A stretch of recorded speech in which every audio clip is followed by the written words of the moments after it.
Hi friends, আজকে আমি squash দিয়ে আলু দিয়ে রুই মাছের রেসিপি করব।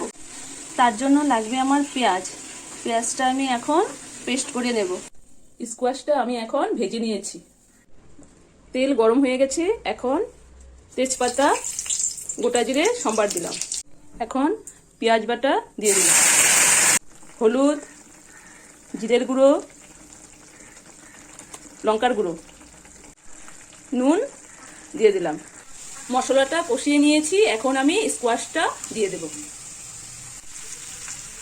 এখন আমি পরিমাণ মতো জল দিয়ে দেব। স্কোয়াশগুলো এখন সেদ্ধ হয়ে গেছে, মাছগুলো দিয়ে দেব।